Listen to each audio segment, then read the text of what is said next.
마스크를 쓰고 있는 상태에서 설교를 안 해보셨죠? 그러니까 나를 좋아하는지 아니면 굉장히 불쾌해하는지 제가 막 가늠하기가 어려워요. 그래서 여러분 눈빛으로 저에게 많은 지지를 보내주시면 좋겠고, 금요일 날 제가 설교 중에 영화배우 출신 목사라고 그렇게 소개받는 걸 좋아한다고 얘기를 했는데, 오늘도 그렇게 소개를 안 하시는 우리 박효범 목사님은 정말 하나님께 많은 훈련을 받으셔야 되겠다는 생각이. 오늘 저는 금요일 날에 이어서 승리가 무엇인가, 왜 우리는 승리할 수밖에 없는가, 이길 수밖에 없는 공동체인가를 같이 말씀을 좀 나눴으면 좋겠습니다. 여러분, 예수 믿는 사람이 이 승리했다, 승리하십시오, 승리하시기 바랍니다, 이건 뭐 어떤 의미인가요? 여러분, 이번 주에 승리하셨습니까? 보통 한때 우리가 승리하셨습니까? 승리하십시오, 이 인사가 아주 유행이었을 때가 있었어요. 근데 그 승리하십시오 라고 하는 말을 들었을 때 제가 첫 번째 느꼈던 것은 무엇인가 하면, 이번 주에 죄짓지 마세요, 이런 뜻이었어요. 욱하더라도 욱하지 말고 잘 참으세요, 이런 의미로 들렸습니다. 여러분들도 예수 믿는 사람의 승리는 죄를 짓지 않거나 아니면 화가 나지만, 억울하지만 잘 참는 것, 그것이라고 생각하십니까? 제가 아는 후배 목사님이 계신데, 이분이 초등학교 때 이야기를 하는 걸 제가 들은 적이 있습니다. 굉장히 뜨거운 초딩이었다고 그래요. 그런데 자기 반에 아주 이 적극적인 불신자가 있었다고 합니다. 그러니까 안 믿는 사람이 아니라 이 불교를 신앙하는 자. 그래서 둘이 언젠가 한번 배틀을 붙었다고 그래요. 어느 신이 진짜 신인가 초딩 둘이서 학교를 마치고 배틀을 했다고 합니다. 예수님은 십자가에 못 박혔으니까 너는 못으로 나를 찍어라. 석가모니는 불에 타셨으니까 나는 너를 불로 태우겠다. 이게 초딩들이 실제로 그랬답니다. 그래서 이 목사님이 초딩 때 먼저, 그러면 네가 먼저 해라. 그래서 이 불교를 믿는 아이가 이 목사님의 이 어릴 때 이 손에다가 못으로 이렇게 탁 찍었대요. 얼마나 아팠겠습니까? 그러나 정말 눈물을 질끔 참고 이 목사님은 예수님을 너무 사랑했기 때문에 이제 대라, 네 차례다. 그랬더니 얘가 뭐라 그랬냐면, 내가 졌다 하고 갔어요. 저는 그 얘기를 설교 중에 하시는 그 목사님의 말씀을 들으면서 굉장히 많은 생각이 들었습니다. 저게 승리인가? 약간 묘한 생각, 약간 좀 짠한, 또 약간 바보 같은, 또 멍청하기까지 한, 뭐 이렇게 이 람보와 코만도 얘기가 막 생각이 나더라고요. 여러분 그 얘기 아시죠? 단무지 가지고 막 싸웠는데, 모르시면 나중에 박 목사님께 한번 여쭤보시기를 바랍니다. 예수 믿는 사람의 이김이라고 하는 것은 과연 이런 것일까? 우리가 예수 잘 믿어서 세상에서 굉장한 영향력을 발휘하고 소위 말하는 고지론으로 아주 영향력을 미치는, 우리를 감히 함부로 할 수 없는 자리에까지 올라가게 된다면, 여러분 예수 믿는 사람이 정말로 더 복음 전하기가 쉽고 더 많이 승리한 것일까? 결론적으로 예수 믿는 사람의 이 베이직은, 기본은 반드시 승리한다는 것입니다. 그렇다면 이 승리가 무엇인가를 오늘 우리가 한번 살펴볼 텐데요. 오늘 이 본문의 내용은 이제 신광야에서 만나와 메추라기 사건을 통해서 굉장한 기적을 경험하게 되죠. 자, 그리고 나서 이들이 르비딤이라고 하는 곳에 당도했습니다. 자, 아직 시내산에 당도하지를 않았어요. 시내산에서 한 1, 2년 머물다가 그 다음에 40년 광야 생활 시작되거든요. 그러니까 아직 시내산에 당도도 안 했어요. 르비딤이라는 곳에, 시내산으로 가는 길목에 르비딤에 왔는데 물이 없는 거야. 그래서 목말라서 죽게 된 상황에서 하나님이 반석을 치게 하셔서 생수를 아마 내신 것 같고, 오늘 출애굽기에는 사실은 생수가 터졌다는 말은 없어요. 그러나 우리가 생수가 나왔을 것이라고 믿고 그곳 이름을 르비딤이라고 하지 않고, 여호와께서 우리 가운데 계신가 아니 계신가 막 다퉜다 라고 그래서 마사와 무리바라 그랬다라는 그런 내용입니다.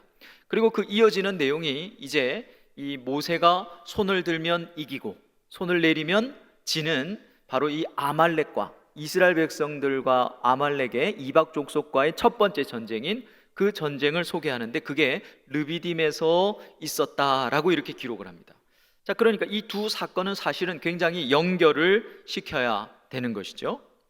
자, 1절 말씀을 우리 한 번 더 읽어 보도록 하겠습니다. 우리 1절 다 같이 시작. 이스라엘 자손의 온 회중이 여호와의 명령대로 신 광야에서 떠나 그 노정대로 행하여 르비딤의 장막을 쳤으나 백성이 마실 물이 없는지라. 자, 르비딤에 당도했을 때 생긴 문제가 뭡니까? 마실 물이 없는 건가요? 예, 그것도 문제라고 이스라엘 백성들은 생각하고 있어요. 그런데 광야는 원래 마실 물이 없습니다. 있으면 감사한 거지 원래 있는 게 아니에요. 문제는 뭐냐면 여기서 여호와의 명령대로 떠난 길이에요. 그런데 목말라 죽을 상황이 벌어진 것, 이것이 문제라는 것이죠. 분명히 여호와께서 명하셔서 내가 그 과를 지원하고 내가 직장 그만두고 선교를 가고 그런 것 같은데, 그러면 푸른 초장 맑은 물가가 나와야 되는데 그게 아니라 굉장히 어려운 상황이 벌어진 것이죠. 자, 여러분, 어째서 하나님이 말씀하신 길인데 물이 없을까요? 이게 이스라엘 백성들, 그러니까 갓 출애굽한 이스라엘 백성들의 신앙의 수준으로는 도저히 해석이 안 되는 거예요. 여러분, 이 땅에는 많은 그리스도인들이 살아갑니다. 그런데 똑같은 일을 경험했는데 어떤 지체들은 과거에 그 일을 영적으로 잘 해석을 해내요. 그런데 어떤 지체들은 과거에 그 일을 도저히 해석해내지를 못해요. 그게 이제 우리의 신앙의 수준인 것이죠. 그래서 원망하고 지금 2절, 7절 말씀해 보면 모세와 다투었다 그랬습니다. 여러분, 여기서 이 다투었다라는 말이 어떻게 다투었을까? 히브리 말로 보니까 이게 리브라고 되어 있어요. 여러분, 리브라는 말이 영어로 리브면 뭐죠? 살다입니다. 그래서 가만 보면 우리의 인생은 다툼의 연속 같아요. 아니, 목사님, 히브리어 리브랑 영어 리브가 무슨 상관입니까? 아무 상관이 없어요. 그냥 제 생각이 그렇다는 거지. 무엇과 무엇의 싸움일까요? 가만히 보면 인생은 싸움입니다.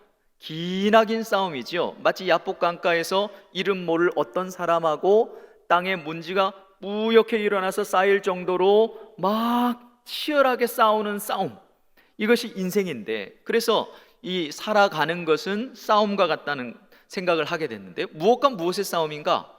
하나님의 말씀과 하나님의 지혜와 우리의 지혜의 싸움인 것 같아요. 나는 자꾸 내 뜻대로, 내 지혜로 살려고 그래, 내 계획대로 살려고 그래. 그런데 하나님께서는 당신의 말씀으로 살게 하려고 하고 당신의 지혜로 살게 하려고 하는 기나긴 씨름이라는 것이죠. 은연중에 이 씨름 가운데 여러분, 우리는 잘못된 습관을 하나, 잘못된 선입관을 하나 가지게 돼요. 그건 뭐냐면 하나님이 말씀하셨으면 무조건 황금길이라고 하는, 성공이라고 하는 그런 착각을 한다는 것입니다. 여러분, 과연 하나님이 명하셔서 순종하는 길이면 거기에는 뭔가 대단한 일이 일어나야 됩니까? 여러분, 이것이 이 100년이 넘어가고 있는 한국교회, 이 100주년의 한국교회의 역사가 이렇게 오래되었음에도 불구하고 이 일반적인 기독교 레파토리를 기독교인들이 해석해낼 힘이 없다는 것이 부끄럽다는 사실을 알아야 합니다. 하나님이 정말로 명하셨으면 거기에는 축복된 길이 일어나야 됩니까? 예수님께서 제자들에게 빨리 배에 올라서 강 건너편으로 가라 분명히 명하셨잖아요. 그런데 그날 밤에 어떤 일이 일어났죠? 풍랑이 일어나서 죽을 뻔했습니다. 그렇죠? 예수님이 막 물 위로 걸어오시지 않았으면 그날 밤에 영락없이 죽었을 거예요. 자, 그런 일들이 일어나니까, 내 인생에 그런 일들이 일어나니까 해석이 안 되는 거예요. 말씀에 순종했으면 진학도 잘 돼야 돼요. 취업도 잘 돼야 되고요. 소개팅 나갔는데, 미팅 나갔는데 이쁘고 심지어 착한 자매가 나와야 됩니다. 하나님 말씀에 순종하고 예배 딱 드리고 미팅 가면 형제가 나왔는데 어깨가 머리통의 4배인 이런 형제가 나와야 되는 거죠. 우리는 일반적으로 그렇게 생각하는 생각을 갖고 있습니다. 말씀에 그런데 순종했을 때 근데 목마른 일이 벌어졌어. 말씀에 순종했는데 더 힘들어요. 푸른 풀밭 같아서 막 뛰어갔더니 막 밟혀 봤더니 똥밭이야. 뭐 이런 일들이 일어났을 때 우리가 과연 해석할 수 있을까라는 생각을 해봐야 됩니다. 자, 이때 하나님 말씀에 순종했어요. 그래서 내가 믿음으로 살려고 합니다. 그런데 내가 예측했던 일반적인 레파토리가 펼쳐지지 않아. 하나님 앞에 내가 순종했는데 하나님이 기적을 일으키셔서 갑자기 막 부도를 명쾌하시고 그냥 그날 아침에 봤던 시험 문제가 그냥 바로 다 나와서 사시에 덜컹 합격하고 막 이런 일들이 벌어지지 않고 보기 좋게 떨어지고, 시험 치러 막 가다가 또 인터뷰하러 가다가 차를 놓쳐가지고 교통사고 나서 인터뷰도 못 보는 이런 상황이 펼쳐질 때 여러분 우리가 조심해야 될 게 뭘까? 2절 말씀 같이 한번 더 읽어볼까요? 2절입니다. 시작. 백성이 모세와 다투어 이르되 우리에게 물을 주어 마시게 하라. 모세가 그들에게 이르되 너희가 어찌하여 나와 다투느냐? 너희가 어찌하여 여호와를 시험하느냐? 자, 여기서 우리가 조심해야 될 게 뭡니까? 물이 없어서 물을 달라고 하는 게 이게 잘못입니까? 아니죠. 그렇지 않습니까? 아프면 낫게 해달라고 하는 건 잘못이 아니에요. 시험 공부를 했으면 합격하게 해달라고 하는 것은 정상이지 나쁜 게 아니라 그 말입니다. 그런데 문제는 뭘까? 2절을 잘 큐티하면 여러분 여기서 중요한 것은 뭐냐면 하나님을 시험했다는 거예요. 하나님을 시험한 것이 문제입니다. 자, 얼마 전에 이 마라라고 하는 곳에서 이들은 하나님께서 이 쓴물을 단물로 바꾸는 기적을 경험했어요. 그렇죠? 그래서 하나님이 마라에서 뭐라 그럽니까? 너희들 이제 원망하지 마라. 제 설교는 수준이 상당히 높습니다. 그래서 못 따라오면 웃지를 못해요. 네, 그렇게 얘기를 하셨어요. 그러면 이번에 또 똑같은 상황이 벌어진 거 아닙니까? 마라의 쓴물을 단물로 바꾸셨으면 르비딤에서도 분명히 이렇게 모세와 막 다투어야 될 게 아니라 하나님이 또 마시게 하시겠구나라고 하는, 불과 며칠 전이란 말이죠. 자, 그런데 그렇게 얘기를 하지 않고 시험했다는 거예요. 이 시험하다는 말이 이 나사라는 말인데 다른 보통 영어 번역본에는 이게 뭐라고 번역되어 있는가 하면 여러분 아시다시피 테스트가 아니고 템테이션으로 번역하고 템트로 번역하고 유혹하다. 이 말은, 이 성경에 시험하다라는 말은 크게 두 가지로 번역이 되거든요. 하나는 하나님이 시험하시다 할 때는 테스트입니다. 이 목적은 뭐냐면 복 주시기 위해서요. 그런데 사단이 시험하다 할 때는 테스트가 아니고 템트입니다. 유혹하는 거예요. 목적은 뭐냐면 죄를 짓도록 하는 것입니다. 그런데 다른 번역본에는 이게 템트라고 번역이 안 돼 있고 prove라고 돼 있어요. 증명하다, 입증하다. 자, 그러니까 이제 우리한테 좀 더 다가오는 말로 번역을 해보면 뭐냐면, 지금 문제가 뭐냐면 물이 없으니까 물을 달라고 하는 게 문제가 아니고, 지금 문제는 뭐냐면 물을 주어 마시게 하라 라고 하는 말을 조금 더 뉘앙스를 살려 설명하면 하나님이 우리 요구대로 행하시는지 아니 행하시는지 지켜보겠다는 거예요. 내가 지금 시험을 준비하고 있는데 하나님 앞에 내가 이렇게 충성 봉사하고 예배 빠진 적도 없고 하나님 앞에 11조도 잘했으니까 이번에 시험 치고 합격을 시켜줄지 안 줄지 내가 한번 보겠다는 거예요. 하나님을 한번 테스트 해보겠다는 겁니다. 프루브 해보겠다는 거예요. 여러분, 이것이 문제라는 것입니다. 우리가 하나님 앞에 신앙생활을 하고요, 이 예측하지 못했던 일이 일어날 때, 그런 길들이 일어날 때 조심해야 합니다. 뭘 조심해야 되냐면, 너무 힘들면 하나님 앞에 힘들다고 말하는 것은 하나님이 원하는 거예요. 하나님 도대체 저한테 왜 이러세요? 원망 불평하는 것도 괜찮아요. 그것을 룻기에 보면 하나님이 그걸 뭐라 그러냐면 소위 말해서 불평의 신학이라 그러거든요. 하나님 앞에 컴플레인 하는 것도, 캠벨 몰간이라는 분은 하나님 앞에 컴플레인하고 불평하고 원망하고 하는 것도 사실은 하나님은 하나님을 경외하는 태도로 여기실 수 있다, 이렇게 얘기를 했어요. 하나님이 진짜 원하시는 것은 안 괜찮은데 마치 하나님 앞에서는 괜찮게 해야 되는 것처럼 생각해서 거룩하시고 자비하시고 이런 거 제일 싫어하신다. 하나님이 그렇게 기도하면 하늘에서 어떻게 하고 계시냐면 이러고 계시는 거예요. 아우 오바이트 쏠려 막 이러면서. 그러지 말라요. 하나님은 정말로 우리에게 원하시는 게 뭐냐면 솔직하게 나가는 거예요. 그래서 성경에 보면 가장 완벽한 지혜가 뭐라 그랬습니까? 정직이라 그랬어요. 완벽한 지혜, 최고의 지혜, 그것은 하나님 제가 죄 지었습니다 라고 하는 정직이에요. 하나님, 저한테 왜 이러세요? 하나님, 제 인생에는 왜 이렇게 굴곡이 많습니까? 쟤는 나보다 잘난 것도 없는 것 같은데 부모님 잘 만나서 저렇게 잘 나가는데 나는 왜 이렇게 식싸게 고생을 하는데도 왜 하나님 내 인생에 축복 안 해주세요? 이렇게 막 얘기하는 거 있죠. 우리는 그게 마치 죄가 될까 봐서, 하나님이 원망하는 거 싫어하실까 봐서 안 하는데, 아니에요. 하나님은 그것을 오히려 더 원하세요.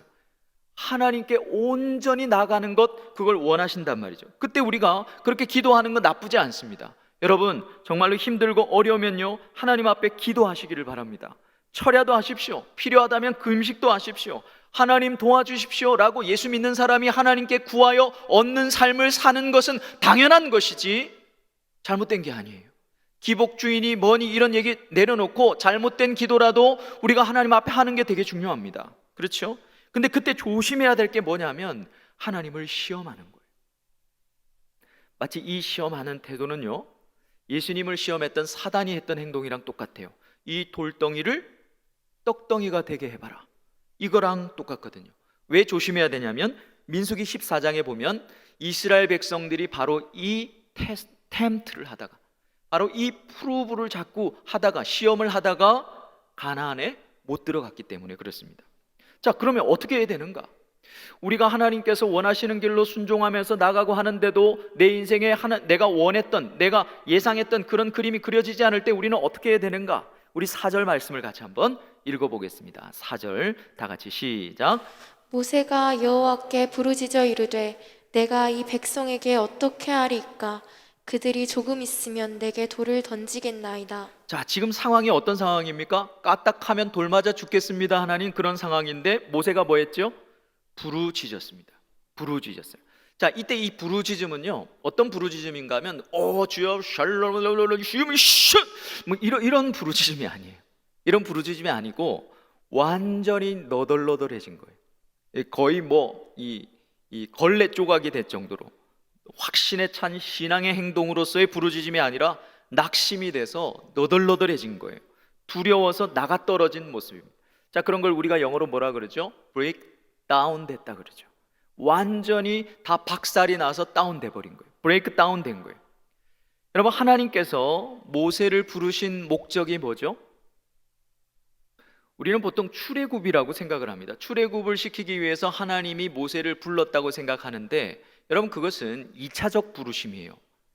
모세를 향한 1차적 부르심은 무엇인가 하면 가시나무 떨기 불꽃 앞으로의 부르심입니다. 거기에서 하나님의 거룩을 가르쳐 주셨죠. 하나님의 임재가 무엇인지 연습하게 하셨습니다. 그렇죠? 자, 그러므로 모세의 첫 번째 사명은 이스라엘 백성들을 출애굽시키는 게 아니라 문제가 터지고 브레이크 다운 되면 끊임없이 어디로 가는 거예요? 다시 가시나무 떨기 불꽃 가운데서 만났던 하나님 앞으로 가는 것입니다. 여러분, 하나님께서 부르신 모든 하나님의 백성의 첫 번째 부르심, 콜링은 무엇인가 하면 하나님 앞으로의 부르심이에요. 당신의 비전은 무엇입니까? What is your calling? 너의 콜링이 뭡니까? 라고 질문했을 때 네 목사님, 저는 신학교 가는 겁니다. 저는 선교사 되는 겁니다. 저는 기독 교사가 되어서 또 교수가 되어서 정말 하나님께 영광 돌리는 것입니다 라고 말하는 젊은이들을 많이 만납니다. 그러나 여러분, 잡은 하나님께서 우리에게 주신 콜링이 아니에요. 잡은 우리의 콜링을 이룰 도구에 불과한 것입니다. 그러므로 우리가 그런 비전을 그러면 뭐 할지 이제 다 내려놓읍시다, 그런 뜻은 아니죠. 우리의 첫 번째 부르심은 하나님 앞으로의 부르심입니다. 자, 모세가 왜 이 엄청난 출애굽의 사건을 이룰 수 있었는가? 그것은 이 탁월한 리더십이거나 아니면 그의 기도의 능력이거나 하나님이 모세에게 출중한 능력을 부여해 주셨거나 그것 때문이 아니에요. 가만히 출애굽기를 깊이 한번 묵상해 보십시오. 그는 끊임없이 브레이크다운 됐어요. 돌에 맞을 뻔하고 또 그랬더니 조금 있더니 또 어떤 사람들이 고앗 자손들이 또 일어나서 막 덤비고 사람들이 욕하고 멱살 잡고 싸우고 가는 데마다 40년 동안 이스라엘 백성들은 주구장창 원망하고 불평하고 욕을 해댔단 말이죠. 자, 그럴 때마다 이 모세는 뭐 했냐면 끊임없이 하나님 앞으로 간 거예요. 첫 번째 부르심. 그래서 가시나무 떨기 불꽃 앞에서 만났던 하나님께로 가서 기도하고 부르짖다가 브레이크 다운 되었다가 그거 계속 하다가 보니까 출애굽이 된 거예요. 여러분, 그렇기 때문에 하나님 앞으로의 우리가 우리의 인생에 있어서 주님의 뜻대로 살아가다가 하나님의 뜻대로 우리의 인생에 그려지는 그림이 안 그려질 때 여러분, 우리는 뭐 해야 되냐면 있는 모습 그대로 하나님 앞에, 그게 브레이크 다운 되었으면 그대로 하나님 앞에 나가는 것이 필요합니다. 자, 그럴 때 하나님께서 어떤 일을 행하시는지, 어떤 일이 일어나는지 5절 말씀 한번 보십시오. 5절 말씀 제가 읽겠습니다. 여호와께서 모세에게 이르시되 백성 앞을 뭐 해서? 지나서 이스라엘 장로들을 데리고 나일강을 치던 내 지팡이를 손에 잡고 뭐 해라? 가라. 자, 그러니까 지금 상상해 보십시오. 이스라엘 백성들이 돌을 딱 들고 있어요. 모세, 너 지금 우리 물 마시게 하는지 안 하는지 우리 볼 거야. 너 기도했어? 이렇게 얘기하고 있는 거예요. 그런데 그 앞을 리더십 몇 명하고 어떻게 하라는 거예요? 지팡이를 들고 지나서 가래요. 지나서 가는 게 뭐죠? 브레이크 스루입니다. 돌파한다는 뜻이죠. 하나님이 지금 워드 플레이를 하는 거예요. 여러분, 정말로 내 인생에 내가 예측하지 않았던 수많은 일들이 일어날 때 우리가 첫 번째 해야 되는 건 뭐냐면 하나님 앞에 원망 불평하는 일이 있더라도 브레이크 다운된 모습으로 주님 앞에 나가는 거예요. 주님 말씀하시는 게 뭐냐면 브레이크 다운된 사람만이 브레이크 스루 할 수 있다는 겁니다. 이건 굉장히 위험한 것이죠. 지금 사람들이 돌로 치려하는데 지금 모세가 리더인 양 하면서 리더를 상징하는 그 지팡이를 탁 들고, 그것도 뒤에 어떤 똘마니 같은 어떤 그런 이 장로님들하고 이렇게 쫙 걸어가라, 지나가라는 거예요. 지금 여러분, 이것은 마치 무엇과 같은가 하면 이 독립운동을 하는데, 그래서 이제 막 이 3.1절 만세운동을 하기 위해서 숨어서 독립운동 결기대회를 하는데, 그때 그 자리에 네펜토 니카무라상이 자기가 마치 이렇게 승리한 것처럼 V를 그리면서 밑에 이 자기 똘마니를 데리고 독립군 한가운데로 이렇게 지나가는 거랑 비슷해요. 자, 그러면 어떻게 될까요?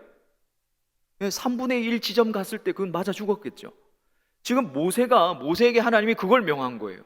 지금 그렇게 죄송합니다 하면서 이렇게 굽신굽신거리면서 지나가도 못한데, 마치 자기가 리더인 것처럼 지금 완전 물이 없어가지고 자녀들하고 가축들하고 다 죽게 생겼는데 지팡이를 딱 들고 어깨 막 훅가시 이빠이 주고 뒤에 똘마이들 데리고 이렇게 지나가는 거예요. 돌에 맞아 죽을 수 있다는 거죠. 주님이 뭘 얘기하냐? 이건 상징입니다. 브레이크 다운된 자만이, 하나님 앞에 브레이크 다운된 자만이 브레이크 스루 할 수 있다는 거예요.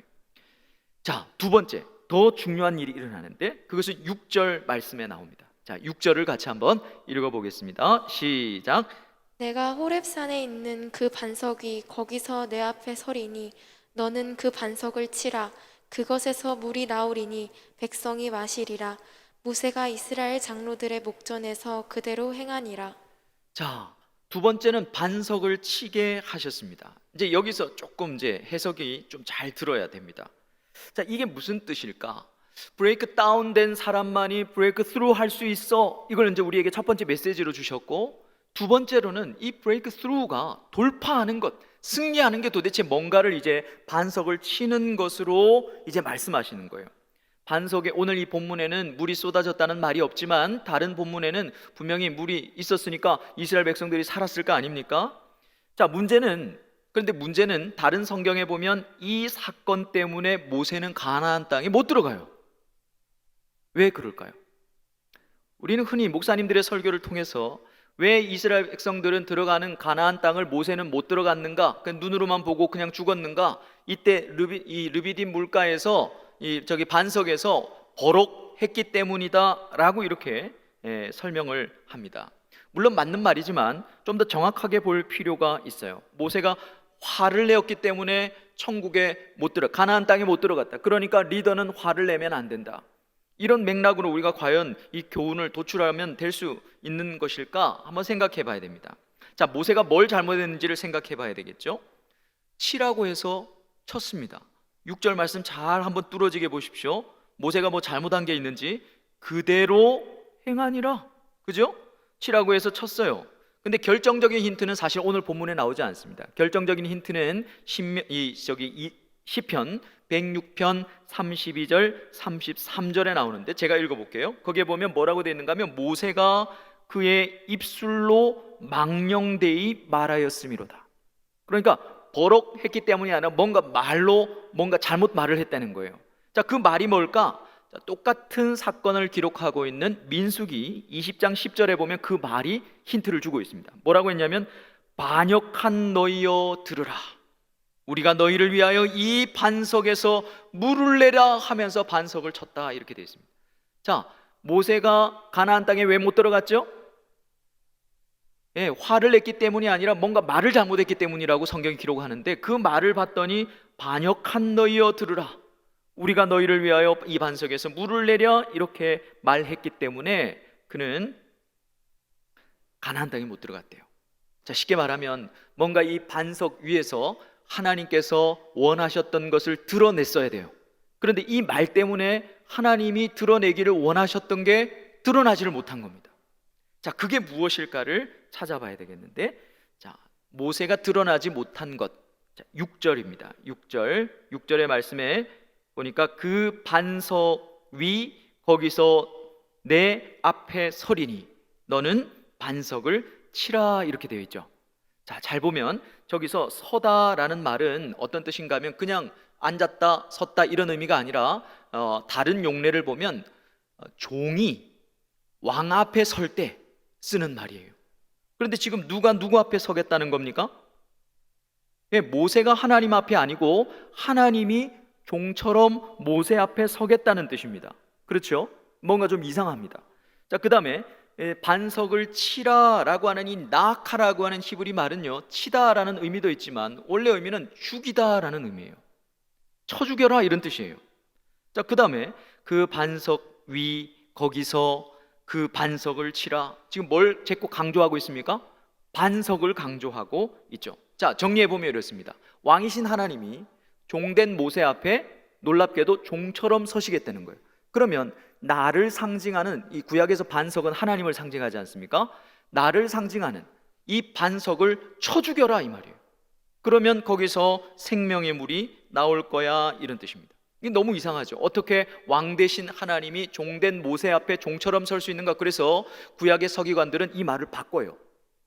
그래서 하나님이 종처럼 서는 게 아니라 모세가 하나님 앞에 서다라는 이런 뉘앙스로 바꾸거든요. 그런데 그렇지 않습니다. 이건 하나님이 의도를 갖고 이렇게 말씀하신 거예요. 여러분, 역사의 한 시점에 하나님께서 인간들 앞에 종처럼 서신 사건이 한 번 있습니다. 그게 뭘까요? 십자가의 사건이죠. 사람들 앞에 죄인의 형상을 하고 죄인된 종된 모습으로 서신 사건을 상징하는 거예요. 그래서 그 반석이신 하나님을 인간들이 쳐 죽인 사건, 그게 뭐죠? 십자가의 사건입니다. 십자가 사건은 하나님이 인간 앞에 종처럼 서신 사건이고, 인간들이 그 하나님을 조롱하면서 반석 대신 하나님을 쳐 죽인 사건이고, 그래서 그 반석 대신 그분으로부터 생명의 물이 솟아져 나온 사건이라는 거죠. 모세는 이 르비딤 반석에서 이 십자가의 사건을 드러냈어야 돼요. 그런데 그가 우리가 반역한 너희를 위해서 물을 내려, 이렇게 하다가 이 십자가를 드러내지 못한 것입니다. 자, 그러자 어떤 일이 일어납니까? 그 르비딤에서 하나님 십자가를 드러내지 못하니까 7절에 이상한 일들이 일어납니다. 자, 어떤 결과가 초래되었는가? 7절 같이 읽읍시다. 시작. 그가 그곳 이름을 마사 또는 무리바라 불렀으니 이는 이스라엘 자손이 다투었음이요 또는 그들이 여호와를 시험하여 이르기를 여호와께서 우리 중에 계신가 안 계신가 하였음이더라. 자, 십자가를 드러내야 되는 르비딤이 지금 뭐가 돼버린 겁니까? 하나님을 시험하고 다투는 마사와 무리바가 된 거예요. 십자가를 드러내야 되는 그 장소가 르비딤이 하나님이 도대체 우리 가운데 계신가 아니 계신가 모르겠다라고 시험하고 의심하고 다투는 마사와 무리바가 되어 버린 것입니다. 여러분, 무슨 의미입니까? 마실 물이 없는 문제가 봉착했어요. 그런데 그 문제는 문제가 아니라고 그랬죠. 이 르비딤에 마실 물이 없는 상황은 무엇을 위한 것이었습니까?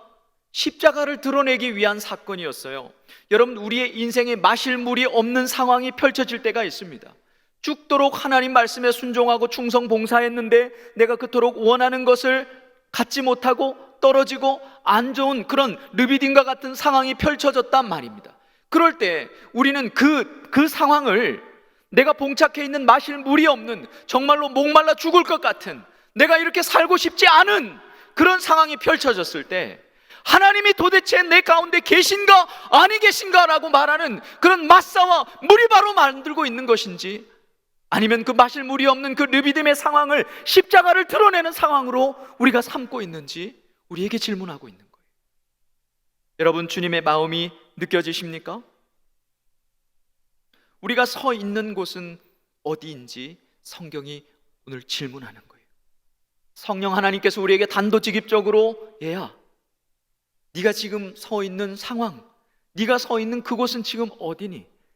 예수 그리스도를 드러내고 십자가를 드러낼 르비딤에 서 있니? 아니면 똑같은 장소인데 하나님이 정말로 나를 돌보시는 분인지 아니신지 저 잘 모르겠습니다. 하나님이 내 가운데 계신지 아니 계신지 정말로 모르겠습니다.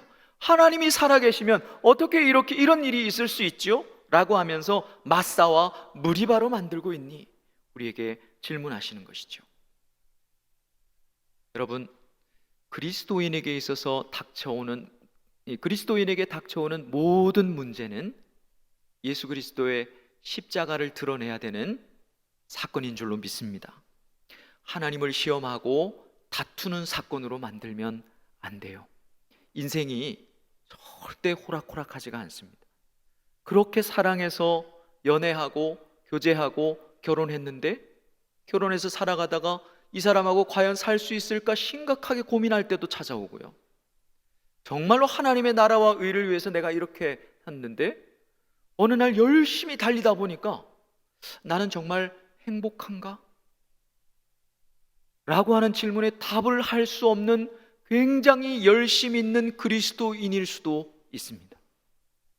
여러분, 그럴 때 우리는 갓 출애굽한 이스라엘 백성들의 수준으로는 그게 해석을 할 수가 없어요. 근데 그런 것들을 통해서, 그런 것들을 해석해 나라고 주님께서 우리의 인생에 어려운 문제들을 닥치는 것이죠. 이스라엘 백성들이 뭐라고 했습니까? 하나님이 우리 가운데 계신가 아니 계신가 모르겠다라고 질문을 했어요. 자, 그 질문에 답하는 사건이 뭐냐면 바로 이스라엘 백성들이 첫 번째로 아말렉 사람들하고 전쟁한 그 다음 사건입니다. 출애굽기 15장부터 15장 22절부터 출애굽기 18장까지는 총 5개의 에피소드가 나와요. 근데 이 18장 이후에 가면 비로소 이 시내산에 당도하거든요. 이스라엘의 광야 생활은 시내산에서, 다시 말씀드리지만 1년 정도 머물러 있다가 그 다음부터 시작된단 말이죠. 자, 그래서 15장부터 22절부터 18장까지는요 이 광야 생활이라고 헷갈리면 안 돼요. 여기에 5가지 에피소드는 소위 말하는 이스라엘 백성들의 초기 행군 5가지 사건입니다. 근데 이 5가지 사건은 하나같이 다 무엇인가 하면 제가 한번 읽어볼게요. 이 5가지 사건은 어떤 내용들인가 보면, 마라의 쓴물 사건, 만나와 메추라기 사건, 르비딤 사건, 아말렉 전투, 그 다음에 이드로의 방문, 이 5가지 에피소드거든요. 이 5가지는 이 이스라엘 백성들의 초기 행군을 의미하는데, 이것은 전부 다 예수 그리스도의 십자가, 구속 사역을 상징하는 굉장한 영적 상징성이 있는 사건들입니다. 광야 생활이 아니에요. 그 중에 하나인 우리가 오늘 르비딤 사건과 이 아말렉 전투를 우리가 오늘 잠깐 살펴보는 거잖아요. 이 아말렉 전투는 이런 것입니다.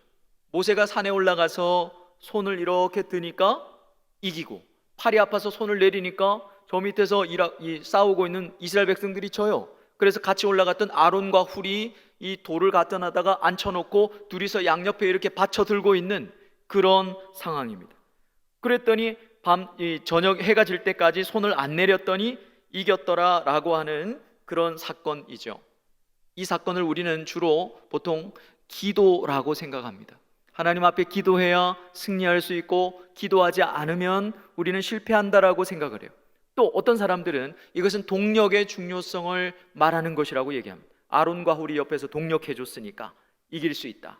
그래서 교회 공동체는 동력해야 된다라고 해석합니다. 그런데 과연 그런 의미일까?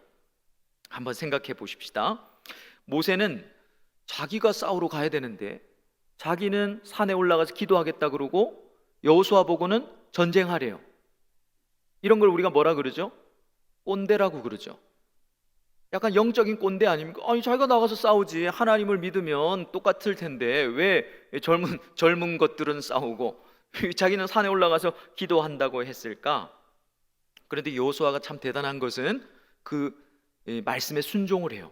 근데 이 전쟁은 잘하면 아말렉을 이길 수 있는 전쟁이 아닙니다. 여러분, 우리가 성경의 이 문화적인 지식이 너무 없어서 그래서 막 이렇게 어떻게 하다가 이겼나 보다, 하나님 능력으로 이겼나 보다, 그게 아닙니다. 이스라엘 백성들은 한 번도 이렇게 집단적인 전투를 해본 적도 없어요. 완전 오합지졸이란 말입니다. 얘네들이 제일 잘하는 건 벽돌 굽는 것밖에 없어요. 그죠? 근데 민수기 24장에 보면 아말렉 족속을 뭐라고 기록하고 있냐면요, 민족의 으뜸이라고 기록하고 있어요. 이 아말렉 족속은 이 광야 지역에서 아주 호전적으로, 마치 우리로 하면 우리 아시아로 하면 옛날에 어떤 그 몽골족 같은 아주 호전적이고 전쟁에 능하고 막 이런 전술 전략도 막 펼치기 시작하는 그 당시의 민족의 으뜸이었단 말이에요. 그런데 지금 이스라엘 백성들이 400년 동안 노예로 살던 이들이 과연 전쟁을 할 수 있을까? 이거는 잘하면 이길 수 있는 게임이 아니에요. 마치 이 일본의 스모 프로 선수들하고 우리 여기 그 고대 근처에 이 십자수 부녀회 회원들하고 스모하는 거, 씨름하는 거랑 똑같아요. 잘하면 이길 수 있습니까? 아니에요. 이건 해보나 안 보나 이건 진 게임이에요. 그런데 죽을 줄 알면서 여호수아는 순종하고 나갔다는 거예요. 잘 싸워서 이겼습니까? 아니에요. 모세가 기도해서 이겼을까요? 그것도 사실은 아닙니다. 동력 때문에 이겼습니까? 아닙니다. 이 사건은 영적인 상징입니다. 승리의 기념재단을 쌓아요. 그 기념재단 이름이 뭡니까? 여호와 니시라는 말이 여기서 나와요. 여호와 니시가 무슨 뜻이죠? 여호와 나시 아니죠? 여호와 나의 시원함 아닙니다. 나시, 제 설교는 수준이 높다 그랬어요. 여호와 니시는, 여호와는 우리의 승리라는 뜻 아닙니까? 근데 이 니시라는 말이 원래 네스라고 하는 말에서 왔어요. 네스가 뭐냐면 기둥, 신호, 이렇게 울뚝 솟아 있는 거 있죠. 그래서 뭐 어디 영국인가요? 그 네스호의 괴물 하면서 이렇게 솟아 있는 괴물 보셨죠? 압니까? 네, 그랑 아무 상관없어요. 그냥 갑자기 생각이 나서 얘기를 한 거예요. 아무 상관없습니다. 자, 니시는 네스라는 말에서 왔는데 이 네스라는 말은 장대, 신호 이런 뜻인데 이게 성경에 어디에 나와 있는가 하면 민수기 21장에 보면 장대 위에, 네스 위에 불뱀 모양의 구리뱀을 만들어서 달아라. 그래서 불뱀에 물려서 죽어가는 이스라엘 백성들이 이 노뱀을 보면 살게 될 거야 라고 하셨을 때 그 나스 위에다가 구리뱀을 달거든요. 그때 나온 게 바로 이 니시, 이 나스라는 말인데, 자, 이것은 무엇을 상징하는가 하면 예수님이 달리실 십자가를 상징하는 거예요. 그리고 여기서 말씀해 보면 12절에 모세의 팔을 붙들어 올렸다라고 이렇게 얘기하거든요. 근데 이 붙들어 올렸다라고 하는 이 타마크라는 말은 이 이사야서에 보면 내가 붙드는 나의 종이라고 할 때 예수 그리스도를 상징할 때 쓰는 말입니다. 자, 무슨 말인가 하면 아말렉 전투에서 모세가 팔을 높이 올려서 승리하게 됐다는 말은 기도해서 승리했다는 말도 아니고 동력해서 이겼다는 말도 아니고 바로 손들고 팔 벌려 돌아가신 예수 그리스도의 십자가를 상징하는 거예요. 이스라엘 백성들이 절대로 이길 수 없는 싸움에서 이길 수밖에 없었던 이유는 바로 예수 그리스도의 십자가 때문이라는 사실을 우리에게 말하는 것입니다. 옛날에 희한하게 이겼던 옛날 전쟁 이야기가 아니라 우리가 이 땅에서 죄 가운데 뒹굴고 마치 개가 토한 걸 다시 막 핥아 먹는 것처럼 죄 가운데서 벗어날 수 없는 우리가 어째서 이 구원의 싸움에서 이길 수밖에 없는가를 말하는 우리에게 주는 이야기라는 것이죠. 여호와가 우리 가운데 계신가 아니 계신가? 답은 뭡니까? 여호와는 우리 가운데 계시다. 그게 바로 아말렉과의 전투를 통해서 하나님은 우리에게 말씀하신 것입니다. 하나님은 우리 가운데 계시는 줄로 믿습니다. 내가 하나님 말씀에 순종했는데 르비딤에서 마실 물이 없는 것 같은 상황이 펼쳐졌을 때 하나님이 정말로 내 가운데 계신지 모르겠어요, 하나님이 내 인생을 돌보시는지 모르겠어요 라고 답하지 말아야 합니다. 질문하지 말아야 합니다. 왜요? 하나님은 우리 가운데 계시기 때문에 그렇습니다. 어떤 모습으로요? 팔 벌려 서셔서 우리 가운데 왕이신 그분이 종처럼 서셔서 우리한테 맞아 죽은 것처럼 그렇게 서 계신 모습으로 우리 가운데 계시기 때문에 우리는 승리할 수 있는 거예요. 그래서 결코 마실 수 없는 물을 마시게 하신 것이고, 결코 용서받을 수 없는 죄를 용서받게 하신 것이고, 결코 우리가 사함받을 수 없는 우리의 죄를 용서받게 하시고, 이길 수 없는 싸움을 이기게 하시고, 절대로 우리랑 함께 할 수 없는 오물 쓰레기 같은 우리에게 함께 하시는 것입니다. 어떤 방식으로요? 왕이신 그분이 우리 앞에, 인간들 앞에 서셔서 조롱당하고 두 팔 벌려 쳐 죽임 당하시는 방식으로, 십자가를 지시는 방식으로 우리 가운데 함께 하시는 거예요. 결코 이길 수 없는 구원의 싸움을 그래서 이기게 하신 것입니다. 그래서 우리는 죽어도 이기는 거예요. 내 인생이 눈물겹고 내 인생이 칠흑같이 어두워 보일지라도, 여러분 틀림없이 우리 인생의 결론은 뭐라 그랬습니까? 할렐루야라고 그랬어요. 우리는 반드시 승리하는 이유가 거기에 있는 것입니다. 이것이 이김의 베이직이에요. 예수 믿는 사람은, 예수 믿는 공동체는 왜 이길 수밖에 없는가? 바로 예수 그리스도의 십자가 때문에 이길 수밖에 없는 것입니다. 여러분, 우리는 이 이기는 길을 따라가야 합니다. 이 길을 어떤 길입니까?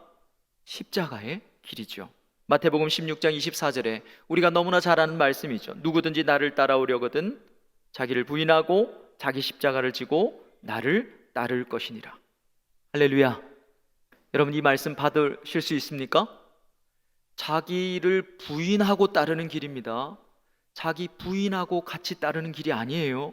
그래서 결혼을 위해서 기도하고 이러면 진짜 하나님이 난감하십니다. 자기를 부인하는 길이에요. 어떻게 부인하는 길입니까? 예수님처럼 맞아 죽는 거예요.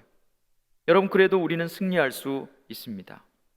그러라고요, 우리가 또 우리 자신을 부인하라고 우리의 인생에 수많은 르비딤을 만나게 하시는 거예요. 10대 때 그때 제가 죽으려고 그랬잖아요. 목사님, 제가 20대 때 그때 진짜 죽고 싶었잖아요. 그런 일들이 왜 일어납니까? 하나님이 안 계셔서요? 아니에요. 하나님은 자꾸만 우리를 부인하게, 그래서 나는 허물어지고 내 속에 예수 그리스도께서 자꾸만 세워질 수 있도록 그렇게 우리의 인생의 고난과 어려움들을 허락하시는 것입니다. 말씀을 정리하겠습니다. 말씀하셨어도, 우리가 주님의 말씀에 순종했어도 우리의 인생에 갈증이 있을 수 있습니다. 여러분, 우리가 걷는 인생길은 광야길입니다. 원래부터 갈증이 있어요. 그게 이상한 게 아닙니다.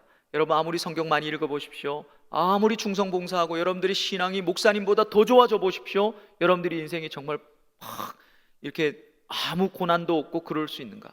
그런 인생은 없다고 그랬죠. 그럴 때 우리가 조심해야 될 게 무엇입니까? 여러분, 힘들면 하나님 앞에 힘들다고 하셔야 돼요. 괜찮은 척 하면 안 돼요. 조심할 것은 그때 하나님을 입증하려고 하면 안 돼요. 제가 기도한 대로 하는지 안 하는지 제가 볼 거예요, 하나님.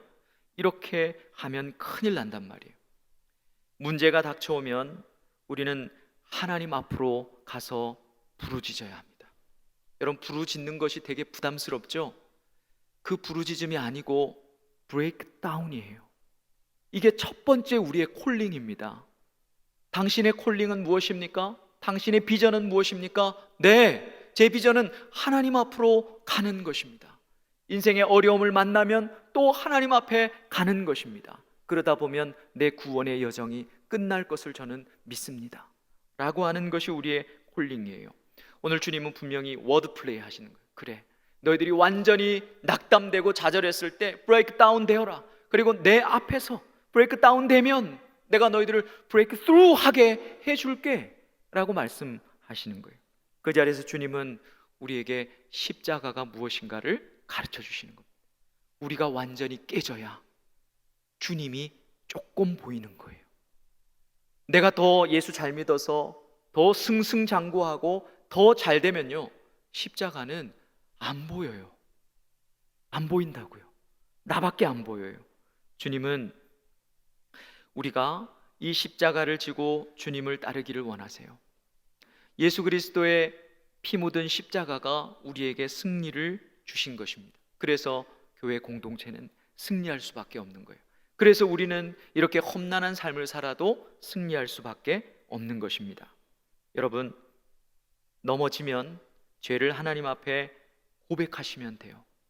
또 하나님이 내 가운데 계신가 아니 계신가 의심이 들 때 하나님 앞에 가서 그냥 브레이크 다운 되세요. 하나님, 도대체 저한테 왜 이러세요? 라고 말하는 게 맞습니다.